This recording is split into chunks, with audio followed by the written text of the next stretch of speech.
Hello, good morning my dear students. Welcome back to second PU accountancy class. In earlier session already we have to discuss about goodwill meaning and factors of goodwill and need for goodwill amount and also methods of goodwill. Under the first method, average profit method. Already now average profit method meaning ಅದರಲ್ಲಿ ಬರುವಂತ problems ಏನು ಅಂತ ಹೇಳ್ಬಿಟ್ಟು ಎರಡು question ಅನ್ನು yesterday class ಅಲ್ಲಿ discuss ಮಾಡ್ತಾ ಹೋಗಿದ್ವಿ. Now let us move on to the numerical questions. ಇವತ್ತು ಏನು ಮಾಡೋಣ, ನೆಕ್ಸ್ಟ್ ನ್ಯೂಮರಿಕಲ್ ಕ್ವೆಶ್ಚನ್ಸ್ ಇದೆ, ಅದನ್ನು ಮಾಡ್ತಾ ಹೋಗೋಣ. ಸೊ ನ್ಯೂಮರಿಕಲ್ ಕ್ವೆಶ್ಚನ್ಸ್ ನಿಮ್ಮ ಟೆಕ್ಸ್ಟ್ ಬುಕ್ಕಲ್ಲೇ ಕೊಟ್ಟಿದ್ದಾರೆ, ಸೊ ಇದ್ರೆ ಬರ್ಕೋಬೋದು, ಇಲ್ಲ ಅಂದರೆ ಆಲ್ರೆಡಿ ನಾನು ಈ ಬೋರ್ಡ್ ಮೇಲೆ ಬರೆದಿದ್ದೀನಿ. ಸೊ ಅದು ನೋಡಿಕೊಂಡು ನೀವು ಫಸ್ಟ್ ಕ್ವೆಶ್ಚನ್ ಬರ್ಕೊಂಡು ಆದ್ಮೇಲೆ ಅದಕ್ಕೆ ಆನ್ಸರನ್ನು ಮಾಡ್ತಾ ಬನ್ನಿ. So numerical question number 13. So already ನಿಮಗೆ 12ವರೆಗೂ ಇರುವಂಥ ಕ್ವೆಶ್ಚನ್ಸ್ ಆಲ್ರೆಡಿ ಕಂಪ್ಲೀಟ್ ಆಗಿದೆ. NPSR ರೇಷಿಯೋ ಆಗಿರ್ಬೋದು, ದೆನ್ ಸ್ಯಾಕ್ರಿಫೈಸಿಂಗ್ ರೇಷಿಯೋ ಆಗಿರ್ಬೋದು, ಅದೆರಡು ಅಲ್ಲಿವರೆಗೂ ಕಂಪ್ಲೀಟ್ ಆಗಿದೆ. ನೆಕ್ಸ್ಟ್ ಕ್ವೆಶ್ಚನ್ ಬರೋದು ಗುಡ್ ವಿಲ್ ಕ್ವೆಶ್ಚನ್ಸ್ ಬಂದಿದೆ. So question number 13, compute the value of goodwill on the basis of 4 years purchases. Goodwill ಅಮೌಂಟನ್ನು find out ಮಾಡಬೇಕಂದ್ರೆ 4 years ಪರ್ಚೇಸಸ್ ಅನ್ನು ಕೊಡ್ತಾ ಹೋಗಿದೆ. 4 years purchases of the average profit based on last 5 years. Then average profit ಮಾಡಬೇಕು ಅಂದ್ರೆ last 5 years profit ಅನ್ನು ತಗೋಬೇಕಂತೆ. Last 5 years profit items ಅನ್ನು ಕೊಟ್ಟಿದ್ದಾರೆ. ಸೊ ಅದಿಷ್ಟು ಟೋಟಲ್ ಮಾಡಿಕೊಂಡ್ರೆ ಟೋಟಲ್ ಪ್ರಾಫಿಟ್ಸ್ ಬರುತ್ತೆ. ಡಿವೈಡ್ ಬೈ 5 years ಇಂದ ಡಿವೈಡ್ ಬೈ ಮಾಡಿದ್ರೆ average ಪ್ರಾಫಿಟ್ ಎಷ್ಟು ಅಂತ ಸಿಗುತ್ತೆ ನಮಗೆ. ಸೊ average ಪ್ರಾಫಿಟ್ ಅನ್ನು ಯೂಸ್ ಮಾಡಿಕೊಂಡು ಗುಡ್ ವಿಲ್ ಫಾರ್ಮುಲಾಗೆ ಅಪ್ಲೈ ಮಾಡ್ತೇವೆ. So goodwill is equal to average profit into number of years of purchase. 4 years purchase ಅಂತ ಕ್ವೆಶ್ಚನ್ ಕೊಟ್ಟಿದ್ದಾರೆ. So number of years of purchase ಅಂತ ಇರೋ ಪ್ಲೇಸ್ ಅಲ್ಲಿ ಏನು ಮಾಡಬೇಕು, 4 years ಅಂತ ಹೇಳ್ಬಿಟ್ಟು ಅಪ್ಲೈ ಮಾಡಬೇಕು. The profits for the last years var as follows. So last year profit items ಅನ್ನ ಕೊಡ್ತಾ ಹೋಗಿದ್ದಾರೆ, ಅದನ್ನ ಯೂಸ್ ಮಾಡಿಕೊಂಡು ಎವರೇಜ್ ಪ್ರಾಫಿಟ್ಸ್ ಅನ್ನ ಮಾಡ್ತಾ ಹೋಗ್ತೀರಾ. Years and amount 2011 40,000, 2012 50,000, 2013 60,000, 2014 50,000 and 2015 also 60,000 rupees. So ಈ 5 years ಅಮೌಂಟ್ ಅನ್ನು ಆಡ್ ಮಾಡಬೇಕು, ಟೋಟಲ್ ಮಾಡಬೇಕು. ಟೋಟಲ್ ಮಾಡ್ಕೊಂಡಾಗ ಟೋಟಲ್ ಪ್ರಾಫಿಟ್ ಆನ್ಸರ್ ಎಷ್ಟು ಅಂತ ಸಿಗುತ್ತೆ. So total profit divide by number of years means 5 years ಇದೆ, ಡಿವೈಡ್ ಬೈ 5 ಮಾಡಿದಾಗ ಎವರೇಜ್ ಪ್ರಾಫಿಟ್ ಎಷ್ಟು ಅಂತ ಸಿಗುತ್ತೆ. ಸೊ ಎವರೇಜ್ ಪ್ರಾಫಿಟ್ ಬಂದಾದ್ಮೇಲೆ ಏನು ಮಾಡಬೇಕು, ಅದನ್ನ ಗುಡ್ ವಿಲ್ ಫಾರ್ಮುಲಾಗೆ ಅಪ್ಲೈ ಮಾಡಬೇಕು. Goodwill is equal to average profit into number of years of purchases ಫಾರ್ಮುಲಾಗೆ ಅಪ್ಲೈ ಮಾಡಿದ್ರೆ ಗುಡ್ ವಿಲ್ ಆನ್ಸರ್ ಎಷ್ಟು ಅಂತ ನಮಗೆ ಸಿಗುತ್ತೆ. Okay, let's move on to the solution. First calculation of average profit. So first ನಾವೀಗ average profit ಏನು ಬರುತ್ತೆ ಅಂತ ನೋಡೋಣ, ಫೈಂಡ್ ಔಟ್ ಮಾಡ್ತಾ ಹೋಗೋಣ.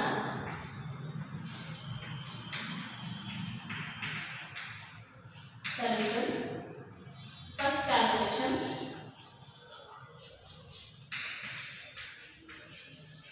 Calculation of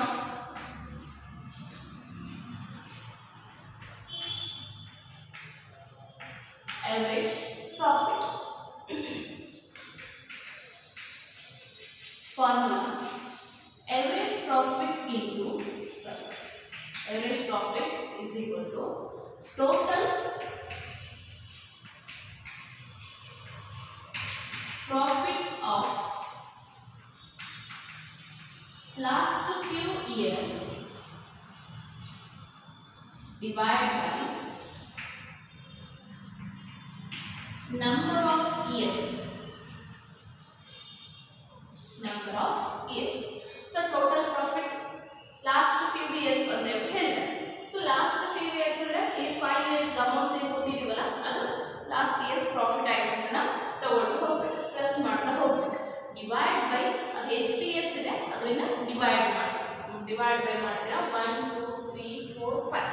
ಸೊ 5 years ಇದೆ, ಡಿವೈಡ್ ಬೈ 5 ಅಂತ ಹಾಕೊಂಡು 40,000 plus 50,000 plus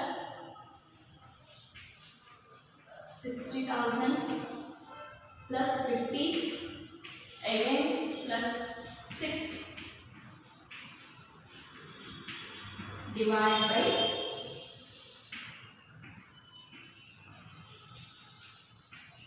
5 years. So 40,000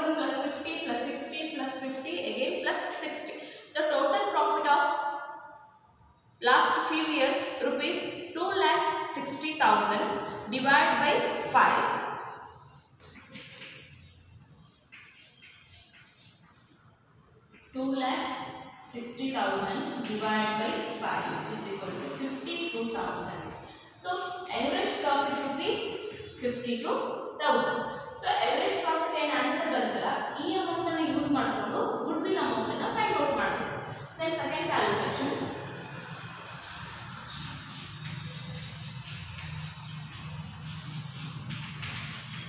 calculation of goodwill.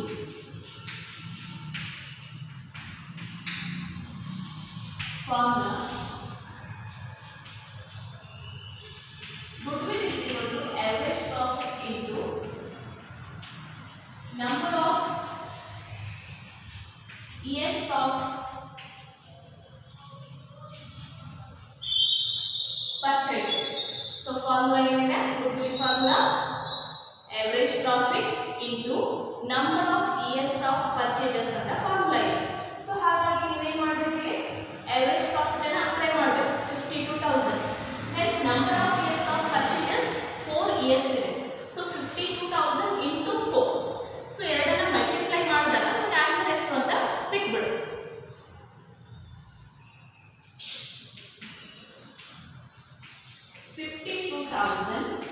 into 4 years rupees 2,08,000. So final goodwill amount for the firm rupees 2,08,000. So 2,08,000 final answer ಎಷ್ಟು ಅಂತ ಹೇಳ್ಬಿಟ್ಟು ನಮಗೆ ಗೊತ್ತಾಗುತ್ತೆ. It is a average profit method calculation of the goodwill.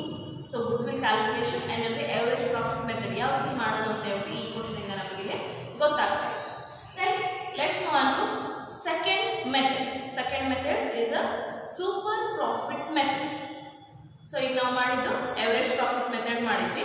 Next ಬರ್ತಾ ಇರೋದು super profit method. So super profit method means under this method goodwill is calculated by multiplying super profit with the given number of the years. So ಇಲ್ಲಿ ಏನು ಮಾಡಿದ್ವಿ, goodwill amount ಅನ್ನು find out ಮಾಡಬೇಕು ಅಂದ್ರೆ average profit method ಅಲ್ಲಿ average profit into number of years of purchase ಅಂತ ಮಾಡಿದ್ವಿ. Then goodwill calculation under the super profit method ಅಂತ ಹೇಳಿದಾಗ so super profit into number of years of purchase multiply ಮಾಡಿದಾಗ ನಮಗೆ answer ಬರೋದು goodwill. ಸೊ ಇಲ್ಲಿ average ಅಂತ ಯೂಸ್ ಮಾಡಿದ್ವಿ, ಅದರಲ್ಲಿ super profit ಅಂತ ಹೇಳ್ಬಿಟ್ಟು ಯೂಸ್ ಮಾಡಬೇಕು. Where super profit it is excess of actual profit and over it's relating to the normal profit. So super profit ಅನ್ನು ಫೈಂಡ್ ಔಟ್ ಮಾಡಬೇಕು ಅಂದ್ರೆ excess of average profit means actual profit. Business ಅಲ್ಲಿ actual profit amount ಎಷ್ಟಿದೆ, excess of actual profit and relating its over of the normal profit. So normal profit ಎಷ್ಟು ಬಂದಿದೆ ಅದನ್ನ minus ಮಾಡಿದಾಗ the difference value is called super profit amount. So super profit amount ಬರಬೇಕು ಅಂದ್ರೆ actual profit ಅಂದ್ರೆ average profit ಅಲ್ಲಿ normal profit amount ಅನ್ನು minus ಮಾಡಿದಾಗ ನಮಗೆ ಆನ್ಸರ್ ಸಿಗೋದಲ್ಲಿ super profit ಸಿಗುತ್ತೆ. ಸೊ super profit amount ಸಿಕ್ಕಾದ್ಮೇಲೆ ಏನು ಮಾಡಬೇಕು, ನಾವು goodwill ಫಾರ್ಮುಲಾಕ್ಕೆ ಅಪ್ಲೈ ಮಾಡಬೇಕು.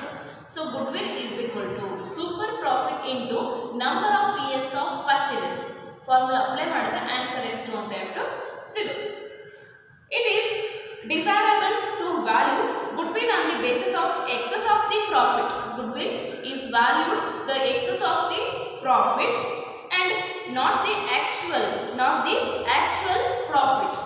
So profit amount ಏನಿರುತ್ತೆ, super profit amount ಏನಿರುತ್ತೆ ಅದು ಜಾಸ್ತಿ ಆದಾಗ ನಮಗೆ ಇಲ್ಲಿ goodwill amount ಅನ್ನು ಫೈಂಡ್ ಔಟ್ ಮಾಡೋದಕ್ಕೆ ಈಸಿ ಆಗುತ್ತೆ. The excess of actual profit over the normal profit is termed as super profit. The excess of average profit and over of the normal profit. These two items, the differences amount is termed as super profit. So super profit ಅಂದ್ರೆ ಅಲ್ಲಿರುವಂತಹ average profit amount excess ಆಗಿ ಜಾಸ್ತಿ ಆಗಿ ಅಲ್ಲಿರುವಂತಹ normal profit amount ಕಡಿಮೆ ಬಂದಾಗ ಅದೆರಡರ ನಡುವೆ difference amount ಏನು ಬರುತ್ತಲ್ಲ ಅದನ್ನ ಏನಂತ ಕರೀತಾರೆ, ಸೂಪರ್ ಪ್ರಾಫಿಟ್ ಅಂತ ಹೇಳ್ತಾರೆ. ಸೊ ಸೂಪರ್ ಪ್ರಾಫಿಟ್ ಅನ್ನ ಯೂಸ್ ಮಾಡಿಕೊಂಡು ನೆಕ್ಸ್ಟ್ ನಾವು ಗುಡ್ವಿಲ್ ಅನ್ನ ಫೈಂಡ್ ಔಟ್ ಮಾಡಬೇಕಾಗುತ್ತೆ. So goodwill is equal to super profit into number of years of purchases. Formula apply ಮಾಡಿದ್ರೆ ಆನ್ಸರ್ ಎಷ್ಟು ಅಂತ ಹೇಳ್ಬಿಟ್ಟು ಸಿಗುತ್ತೆ. ಓಕೆ, ಈ ಸೂಪರ್ ಪ್ರಾಫಿಟ್ ಅಮೌಂಟ್ ಅನ್ನ ಫೈಂಡ್ ಔಟ್ ಮಾಡಬೇಕು ಅಂದ್ರೆ 3 ಫಾರ್ಮುಲಾಸ್ ಅನ್ನ ಯೂಸ್ ಮಾಡ್ತೀವಿ. So first formula normal profit first ನಮ್ಗೆ ಏನು ಬೇಕಲ್ಲಿ ನಾರ್ಮಲ್ ಪ್ರಾಫಿಟ್ ಎಷ್ಟು ಅನ್ನೋದನ್ನು ಫೈಂಡ್ ಔಟ್ ಮಾಡಬೇಕು. ಸೊ ನಾರ್ಮಲ್ ಪ್ರಾಫಿಟನ್ನು ಫೈಂಡ್ ಔಟ್ ಮಾಡಬೇಕು ಅಂದರೆ ಫಾರ್ಮುಲಾ ಸೇಮ್ ಈಗ ಆವರೇಜ್ ಪ್ರಾಫಿಟ್ ಏನು ಮಾಡಿದ್ರೆ ಸೇಮ್ ಅದೇ ಟೈಪ್ ಮಾಡ್ತೀವಿ, ಅಲ್ಲಿ ಸೂಪರ್ ಪ್ರಾಫಿಟ್ ಅಂತ ಹೇಳಿ ಯೂಸ್ ಮಾಡ್ತೀವಿ. ಗುಡ್ ವಿಲ್ ಅಮೌಂಟ್ನ ಫೈಂಡ್ ಔಟ್ ಮಾಡೋದಕ್ಕೆ ಸೂಪರ್ ಪ್ರಾಫಿಟ್ ಅಂತ ಹೇಳಿ ಯೂಸ್ ಮಾಡಿಬಿಟ್ಟು into number of years of purchases ಹಾಕೊಂಡ್ರೆ ಆ ಡಿಫರೆನ್ಸ್ ವ್ಯಾಲ್ಯೂ ಏನು ಸಿಗುತ್ತಲ್ಲ ಅದೇ ನಮಗೆ ಸೂಪರ್ ಪ್ರಾಫಿಟ್ ಅಮೌಂಟ್ ಆಗುತ್ತೆ. ಸೆಕೆಂಡ್ ಮೆಥಡ್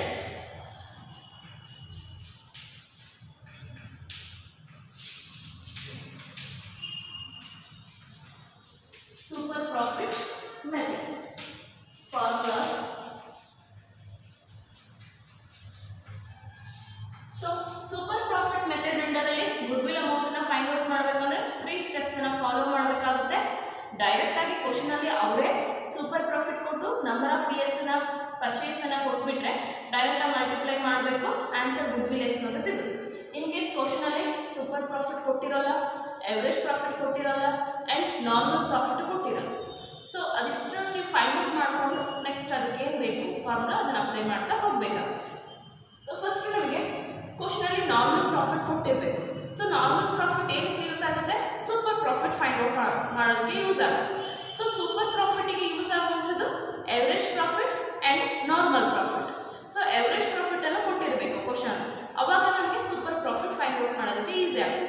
ಇನ್ ಕೇಸ್ ಅದೆರಡು ಕೊಟ್ಟಿಲ್ಲ ಅಂದರೆ ನಾವು ಫೈಂಡ್ ಔಟ್ ಮಾಡಬೇಕು, ಅದಕ್ಕೆ ರಿಲೇಟೆಡ್ ಐಟಮ್ಸನ್ನು ಕೊಡ್ತಾರೆ. ಸೊ ನಾರ್ಮಲ್ ಪ್ರಾಫಿಟನ್ನು ಫೈಂಡ್ ಔಟ್ ಮಾಡಬೇಕು ಅಂದರೆ ಅವರೇನನ್ನು ಕೊಟ್ಟಿರ್ತಾರಲ್ಲಿ ಕ್ಯಾಪಿಟಲ್ ಎಂಪ್ಲಾಯ್ಡ್ ಅಂತ ಕೊಟ್ಟಿರ್ತಾರೆ. So capital employed into normal rate of return divide by 100 ಈ ಫಾರ್ಮುಲಾ ಅಪ್ಲೈ ಮಾಡಿಬಿಟ್ಟು ನಾರ್ಮಲ್ ಪ್ರಾಫಿಟನ್ನು ಫೈಂಡ್ ಔಟ್ ಮಾಡಬೇಕಾಗುತ್ತೆ. So first formula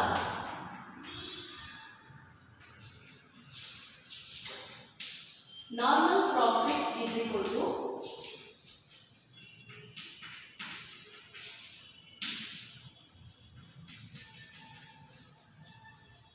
capital employed into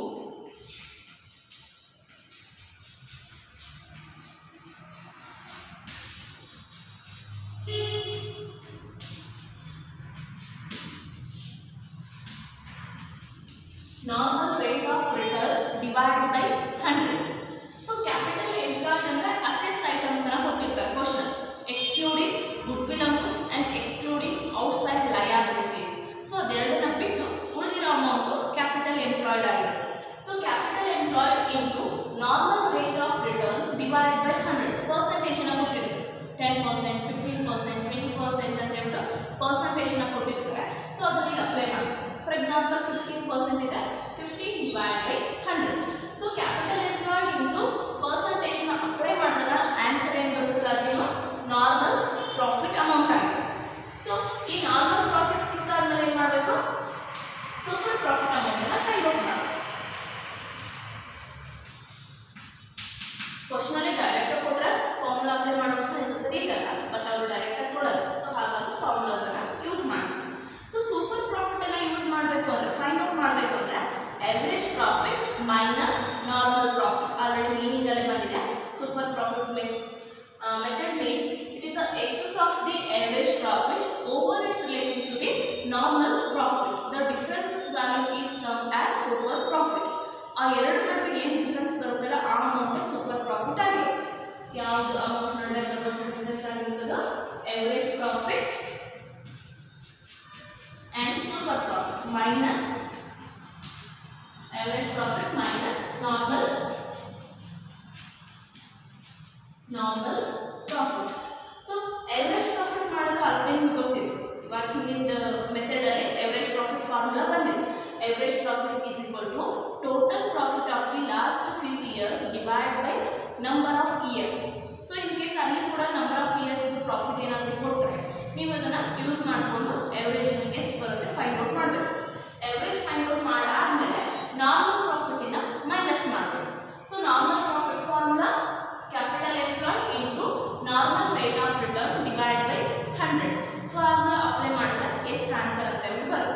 so ಇದೆರಡು ಮೈನಸ್ ಮಾಡಿದಾಗ ನಮಗೆ ಡಿಫರೆನ್ಸ್ ವ್ಯಾಲ್ಯೂ ಸಿಗೋದೆ super profit. So so super profit ಸಿಕ್ಕಾದ್ಮೇಲೆ ಏನು ಮಾಡಬೇಕು, ಮೇನ್ ಕ್ಯಾಲ್ಕುಲೇಷನ್ ಗುಡ್ ವಿಲ್ ಅನ್ನ ಫೈಂಡ್ ಔಟ್ ಮಾಡಬೇಕು.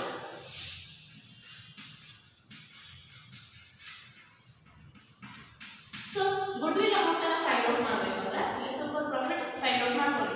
Super profit into number of years of purchases formula apply ಮಾಡಿದ್ರೆ ಆನ್ಸರ್ ಎಷ್ಟು ಅಂತ ಸಿಗುತ್ತೆ.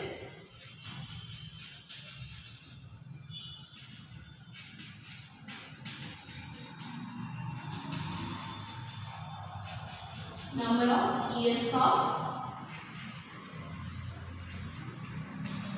purchases. So ಈ ಫಾರ್ಮುಲಾ ಇಂಪಾರ್ಟೆಂಟ್ ಆಗಿ ಬೇಕಾಗುವಂತಹ ಫಾರ್ಮುಲಾಸ್ ಇದೆ, ನೆನಪಿಟ್ಕೋಬೇಕು. First formula normal profit capital employed into normal rate of return divide by 100 and second formula super profit formula average profit minus normal profit and third formula goodwill formula super profit into number of years of purchases. So ಇಲ್ಲಿ average ಇದೆ, ಇದನ್ನ actual ಅಂತ ನಾವು print ಮಾಡೋಣ.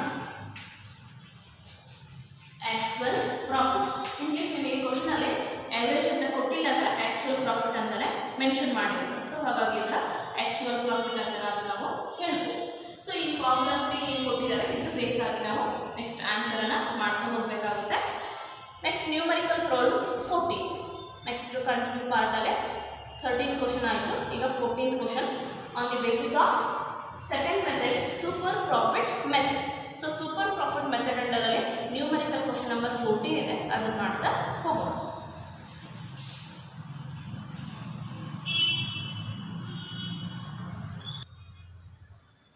Okay my dear students, next question numerical question number 14 on the basis of super profit method.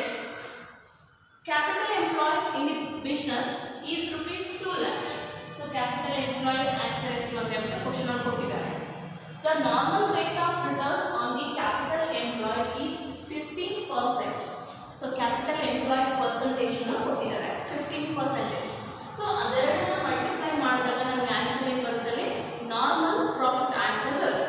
So normal profit answer ಬಂದಾದ್ಮೇಲೆ ಏನು ಮಾಡಬೇಕು, super profit ಅನ್ನ ಫೈಂಡ್ ಔಟ್ ಮಾಡಬೇಕು. ಸೊ ಸೂಪರ್ ಪ್ರಾಫಿಟ್ ಅನ್ನ ಫೈಂಡ್ ಔಟ್ ಮಾಡೋದಕ್ಕೆ ಯೂಸ್ಫುಲ್ ಆಗಿರುವಂತಹ information ಯಾವ್ದಾದ್ರು ಬೇಕು ನಮಗೆ, ಎವರೇಜ್ ಪ್ರಾಫಿಟ್ ಬೇಕು ಅಂಡ್ ನಾರ್ಮಲ್ ಪ್ರಾಫಿಟ್ ಬೇಕು. ಸೊ ಫಸ್ಟ್ ಇದೆರಡು ಮಲ್ಟಿಪ್ಲೈ ಮಾಡಿದಾಗ ನಾರ್ಮಲ್ ಪ್ರಾಫಿಟ್ ಬಂದಿರುತ್ತೆ. ಸೊ ಎವರೇಜ್ ಐಟಮ್ಸ್ ಏನು ಕೊಟ್ಟಿದ್ದಾರೆ ನೋಡೋಣ. During the year 2015 the firm earned a profit of rupees 48,000. So firm earned a rupees ಅಂತ ಹೇಳಿದ್ರೆ average profit ಆಗುತ್ತೆ. So actual profit would be 48,000. Calculate goodwill on the basis of 3 years. 3 years. Purchases of super profit. So super profit into 3 years purchases ಅನ್ನು ಮಾಡಿದ್ರೆ goodwill ಎಷ್ಟು ಅಂತ ಹೇಳ್ಬಿಟ್ಟು ಸಿಗುತ್ತೆ. So ಈಗ ನಮಗೆ ಬೇಕಾಗಿರುವಂತಹ 3 ಫಾರ್ಮುಲಾಸ್ ಬೇಕಾಗಿರುವಂತಹ ಇನ್ಫಾರ್ಮೇಶನ್ ಅನ್ನು ಕೊಡ್ತಾ ಹೋಗಿದ್ದಾರೆ. ಸೊ ನಾವೀಗ ಒನ್ ಬೈ ಒನ್ ಫಾರ್ಮುಲಾಸ್ ಅನ್ನು ಅಪ್ಲೈ ಮಾಡಿಕೊಂಡು ಫೈನಲ್ ಆಗಿ ಗುಡ್ವಿಲ್ ಆನ್ಸರ್ ಎಷ್ಟು ಬರುತ್ತೆ ಅನ್ನೋದನ್ನ ಫೈಂಡ್ ಔಟ್ ಮಾಡಬೇಕು. ಸೊ ಗುಡ್ವಿಲ್ ಅಮೌಂಟ್ ಅನ್ನು ಫೈಂಡ್ ಔಟ್ ಮಾಡಬೇಕು ಅಂದ್ರೆ super profit into number of years of purchases ಬೇಕು. Number of years of purchases 3 ಇದೆ, ಬಟ್ ಸೂಪರ್ ಪ್ರಾಫಿಟ್ ಕೊಟ್ಟಿದೆ. So super profit find out ಮಾಡಬೇಕು ಅಂದ್ರೆ average profit minus normal profit ಅನ್ನು ಹಾಕಬೇಕು. ಎವರೇಜ್ ಪ್ರಾಫಿಟ್ 48,000 ಇದೆ, ಬಟ್ ನಾರ್ಮಲ್ ಪ್ರಾಫಿಟ್ ಡೈರೆಕ್ಟ್ ಆಗಿ ಕೊಟ್ಟಿಲ್ಲ. So normal profit find out ಮಾಡೋದಕ್ಕೆ ಕ್ಯಾಪಿಟಲ್ ಎಂಪ್ಲಾಯ್ಡ್ ಕೊಟ್ಟಿದ್ದಾರೆ, ನಾರ್ಮಲ್ ರೇಟ್ ಆಫ್ ರಿಟರ್ನ್ ಕೊಟ್ಟಿದ್ದಾರೆ. ಸೊ ಅದೆರಡು ಮಲ್ಟಿಪ್ಲೈ ಮಾಡಿದಾಗ ನಾರ್ಮಲ್ ಪ್ರಾಫಿಟ್ ಬರುತ್ತೆ. ಸೊ ಹಾಗಾಗಿ ನಾರ್ಮಲ್ ಪ್ರಾಫಿಟ್ ಅನ್ನು ಫೈಂಡ್ ಔಟ್ ಮಾಡ್ಕೋಬೇಕು, ದೆನ್ ಸೂಪರ್ ಪ್ರಾಫಿಟ್ ಅನ್ನು ಫೈಂಡ್ ಔಟ್ ಮಾಡಬೇಕು, ಫೈನಲ್ ಆಗಿ ಗುಡ್ವಿಲ್ ಅಮೌಂಟ್ ಅನ್ನು ಫೈಂಡ್ ಔಟ್ ಮಾಡಬೇಕು. Solution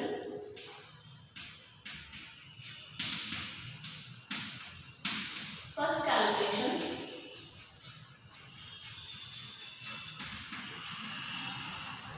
Calculation of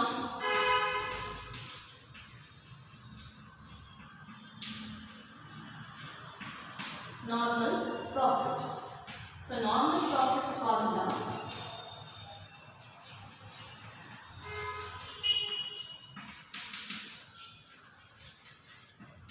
capital employed into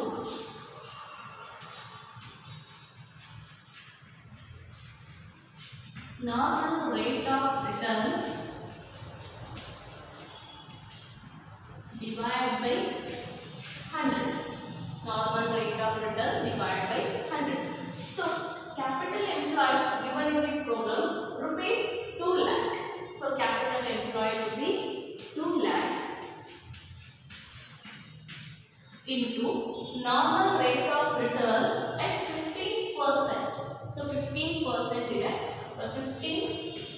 divide by 100. 0, 0 cancel. 2 into 15 means 15 2s are 30. Remaining in 0 is 3 zeros are component. So normal profit of rupees 30,000. So it is a first calculation. Normal profit rupees 30,000. Then second calculation.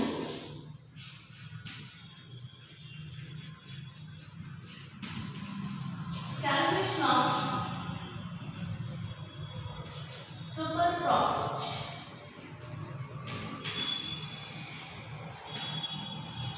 Super profit formula: average profit minus normal profit. So average profit given in the problem rupees 48,000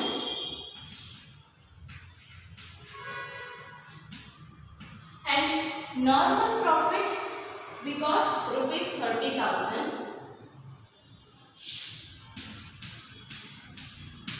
48 minus 30 remaining balance amount 18,000. So 18,000 is a super profit amount. So super profit answer ಎಷ್ಟು ಅಂತ ಗೊತ್ತಾಯ್ತು. So ಇದನ್ನ use ಮಾಡ್ಕೊಂಡು ಏನು ಮಾಡಬಹುದು ನಾವೀಗ goodwill ಎಷ್ಟು ಅಂತ ಫೈಂಡ್ ಔಟ್ ಮಾಡೋದು. Next third calculation.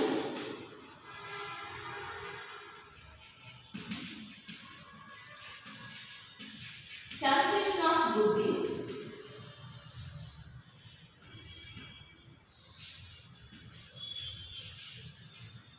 Goodwill is equal to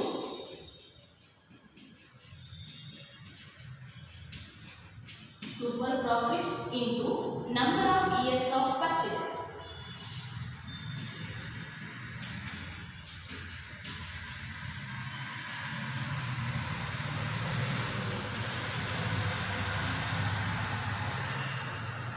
So super profit will be 18,000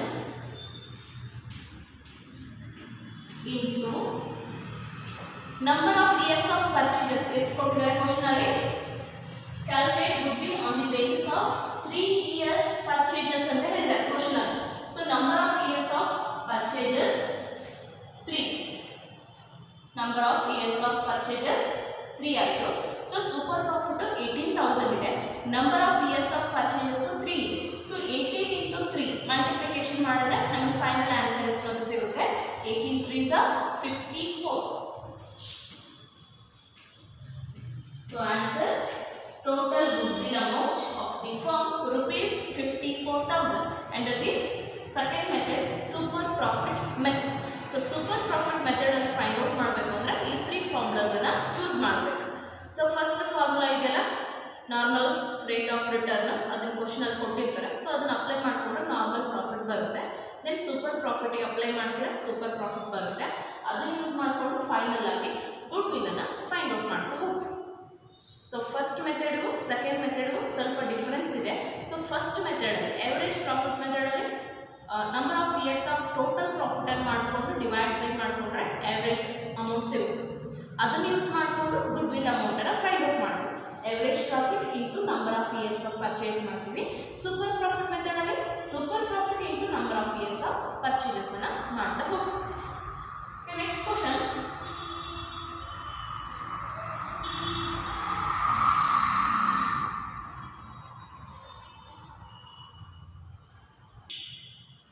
Okay, next question, numerical question number 15. So numerical question number 15 ಅಲ್ಲಿ ಏನೇನು ಕೊಟ್ಟಿದ್ದಾರೆ ನೋಡ್ತಾ ಹೋಗೋಣ. ಸೇಮ್ ಅದೇ ಮೆಥಡ್ ಅಲ್ಲೇ ಫೈಂಡ್ ಔಟ್ ಮಾಡಬೇಕು. The books of Ram and Bharat show that capital employed on 31st December 2014 was rupees 50,000. So the capital employed will be 50,000. So capital employed ನಮಗೆ ಏನು ಯೂಸ್ ಆಗುತ್ತೆ ನಾರ್ಮಲ್ ಪ್ರಾಫಿಟ್ ಅನ್ನ find out ಮಾಡೋದಕ್ಕೆ use ಆಗುತ್ತೆ. So ಅದ್ರ ಜೊತೆಗೆ ಬೇಕಾಗಿರೋದು normal rate of return. So question ಅದನ್ನು ಕೊಟ್ಟಿರ್ತಾರೆ. ನೆಕ್ಸ್ಟ್ ಹೋಗ್ತಾ ಹೋಗ್ತಾ ನೋಡೋಣ. And the profit for the last 5 years. So last 5 years the profit ಎಷ್ಟು ಅಂತ ಹೇಳ್ಬಿಟ್ಟು ಕೊಡ್ತಾ ಹೋಗಿದ್ದಾರೆ. 2015 40,000, 2014 50,000, 2013 55,000, 2012 70,000 and 2011 85,000. So 1 2 3 4 5. So 5 years the amount ಅನ್ನು ಕೊಟ್ಟಿದ್ದಾರೆ. ಸೊ ಈ 5 ಇಯರ್ಸ್ ಅಮೌಂಟ್ ಅನ್ನು ಏನು ಮಾಡಬೇಕು ನಾವು ಟೋಟಲ್ ಮಾಡ್ಕೋಬೇಕು. ಟೋಟಲ್ ಮಾಡ್ಕೊಂಡು ಡಿವೈಡ್ ಬೈ 5 ಮಾಡಿದ್ರೆ ಏನು ಸಿಗುತ್ತೆ ಎವರೇಜ್ ಪ್ರಾಫಿಟ್ ಸಿಗುತ್ತೆ. ಸೊ ಎವರೇಜ್ ಪ್ರಾಫಿಟ್ ನಮ್ಗೆ ಏನಕ್ಕೆ ಯೂಸ್ ಆಗುತ್ತೆ ಅದು ಸೂಪರ್ ಪ್ರಾಫಿಟ್ ಅನ್ನು ಫೈಂಡ್ ಔಟ್ ಮಾಡೋದಕ್ಕೆ ಯೂಸ್ ಆಗುತ್ತೆ. ಸೊ ಮೇಲೆ ಕ್ಯಾಪಿಟಲ್ ಎಂಪ್ಲಾಯ್ಡ್ ಕೊಟ್ಟಿದ್ದಾರೆ. ಸೊ ಕ್ಯಾಪಿಟಲ್ ಎಂಪ್ಲಾಯ್ಡ್ ಏನಕ್ಕೆ ಯೂಸ್ ಆಗುತ್ತೆ ನಾರ್ಮಲ್ ಪ್ರಾಫಿಟ್ ಫೈಂಡ್ ಔಟ್ ಮಾಡೋದಕ್ಕೆ ಯೂಸ್ ಆಗುತ್ತೆ. ದೆನ್ ಸೂಪರ್ ಪ್ರಾಫಿಟ್ ಮೆಥಡ್ ಅಲ್ಲಿ ಫೈಂಡ್ ಔಟ್ ಮಾಡಬೇಕಾಗಿರೋದು ಎವರೇಜ್ ಮತ್ತೆ ನಾರ್ಮಲ್ ಬೇಕಾಗುತ್ತೆ. ಸೊ ಎವರೇಜ್ ಪ್ರಾಫಿಟ್ ಅನ್ನು ಫೈಂಡ್ ಔಟ್ ಮಾಡಬೇಕಾದ್ರೆ number of years of 5 years profit ಕೊಟ್ಟಿದ್ದಾರೆ.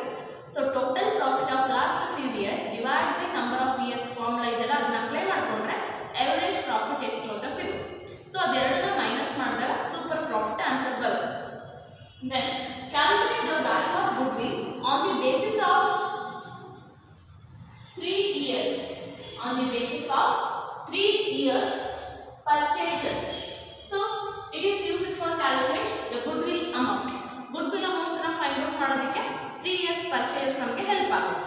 ಸೊ ಮೇಲೆ ಸೂಪರ್ ಪ್ರಾಫಿಟ್ ಅನ್ನು ಫೈಂಡ್ ಔಟ್ ಮಾಡ್ಕೊಂಡಿರ್ತೀವಿ, ಅದ್ರ ಜೊತೆಗೆ number of years of purchase ಅನ್ನು ಮಲ್ಟಿಪ್ಲೈ ಮಾಡಿಕೊಂಡ್ರೆ ಗುಡ್ ವಿಲ್ ಎಷ್ಟು ಅಂತ ಸಿಗುತ್ತೆ. ಸೊ ಫಸ್ಟ್ ನಾವು ಮಾಡಬೇಕಾಗಿರೋದಿಲ್ಲಿ ನಾರ್ಮಲ್ ಪ್ರಾಫಿಟ್ ಫೈಂಡ್ ಔಟ್ ಮಾಡಬೇಕು, ಸೆಕೆಂಡು ಎವರೇಜ್ ಪ್ರಾಫಿಟ್ ಅನ್ನು ಫೈಂಡ್ ಔಟ್ ಮಾಡಬೇಕು. ಸೊ ಅದೆರಡನ್ನು ಮೈನಸ್ ಮಾಡೋದಕ್ಕೆ ಸೂಪರ್ ಪ್ರಾಫಿಟ್ ಅನ್ನು ಫೈಂಡ್ ಔಟ್ ಮಾಡ್ಕೋಬೇಕು. ಸೂಪರ್ ಪ್ರಾಫಿಟ್ ಆದಮೇಲೆ ಗುಡ್ ವಿಲ್ ಅನ್ನು ಫೈಂಡ್ ಔಟ್ ಮಾಡಬೇಕು. 4 ಕ್ಯಾಲ್ಕುಲೇಷನ್ ಅನ್ನು ಮಾಡ್ತಾ ಹೋಗಬೇಕಾಗುತ್ತೆ. So first calculation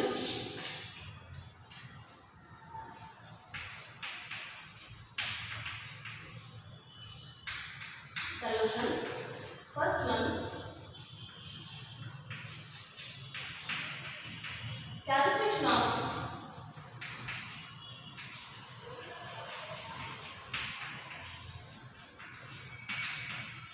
normal profit. So normal profit formula.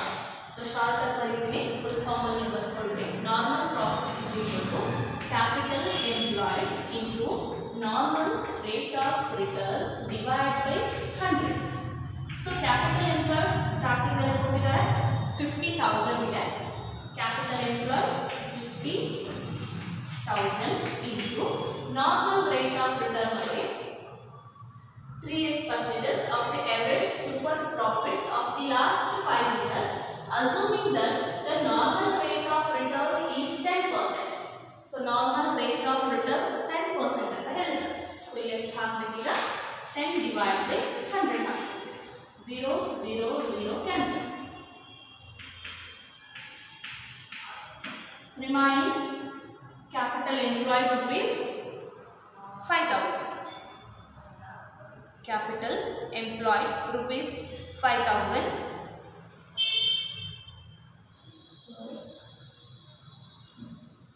Capital employed it is a 5 lakh rupee.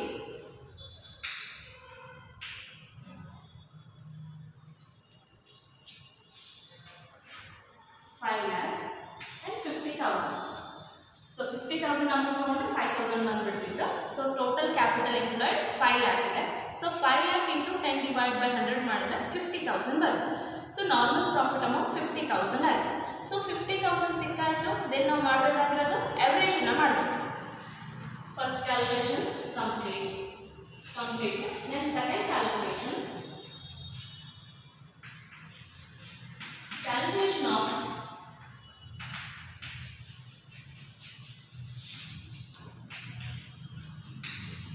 average profit. So average profit formula, total profits of last few years divided by number of years. So average ಮಾಡಬೇಕಂದ್ರೆ ಏನೇನು amount ಅನ್ನು ಕೊಟ್ಟಿದ್ದಾರೆ 40,000, 50,000, 55,000, 70,000, 85,000. So this to first add ಮಾಡ್ಕೋಬೇಕು. 40 plus 50 plus 55 plus 70 and also plus 50 around 85,000 divided by number of years of profits 5 years. So 40 plus 50 90 plus 55 145 plus 70 plus 85. The total profit of last 5 years rupees 3 lakh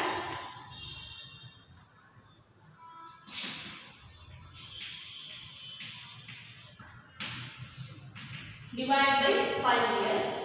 5 ones are 5 6 are 30. So answer 60,000. So average profit rupees 60,000. Normal profit amount 50,000. Average profit amount 60,000. So ಇದೆರಡು use ಮಾಡ್ಕೊಂಡು next ಏನು ಮಾಡಬೇಕು, super profit amount ಅನ್ನು find out ಮಾಡಬೇಕು. So super profit third calculation.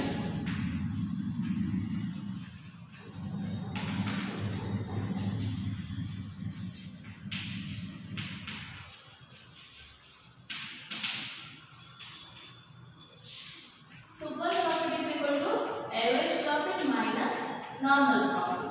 Average profit amount 60,000. Normal profit amount 50,000. 60 minus 50, 10,000 super profit amount. Then next calculation, number 4.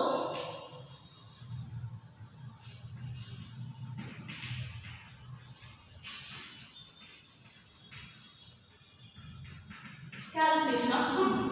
So goodwill formula, super profit into number of years of